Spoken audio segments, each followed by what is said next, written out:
আসসালামু আলাইকুম।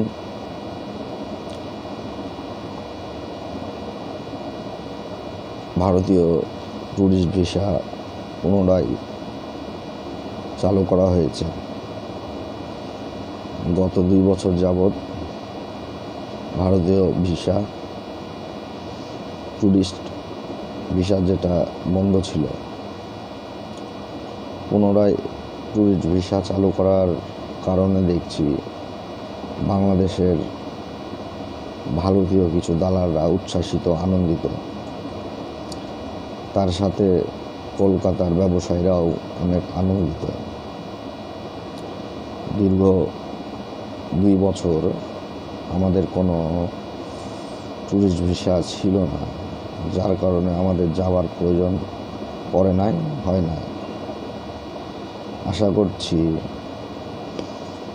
Tourist visa চালু হওয়ার পরেও বাংলাদেশের সাধারণ জনগণ বয়কট করবে। বাংলাদেশের সাধারণ জনগণ ভারতের ফাঁদে পা দেবে না। ভারত আমাদের চিরশত্রু। তাই ভারতে অযথা ট্যুরিস্ট ভিসায় কেউ ভ্রমণ করবেন না। বাংলাদেশের মানুষের কাছে, বাংলাদেশের জনগণের কাছে অনুরোধ, এই ভারতকে আমাদের উচিত শিক্ষা অবশ্যই দেওয়া প্রয়োজন আছে।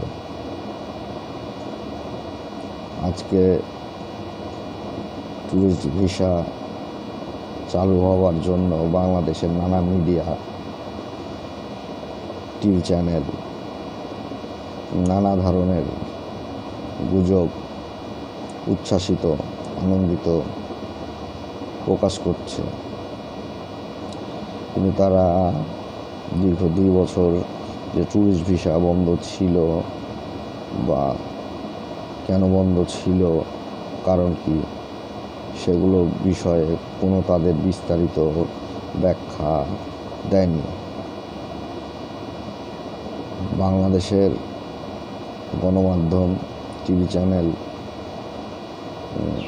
ইউটিউবারদেরকে আমন্ত্রণ করছি বা বিনীতভাবে জানাচ্ছি, ভারতের এই ট্যুরিস্ট ভিসায় অবশ্যই বাংলাদেশের জনগণকে উচ্ছ্বাসিত করবেন না। যত পারুন বাংলাদেশের জনগণকে বোঝান, বলুন এবং ভারতকে বয়কট করুন। আমাদের ট্যুরিস্ট ভিসার কোনো প্রয়োজন নেই। ভারত আমাদের চিরশত্রু, এটা মাথায় রাখতে হবে বাংলাদেশের জনগণকে। আশা করছি বুঝেছেন। সবাইকে আসসালামু আলাইকুম।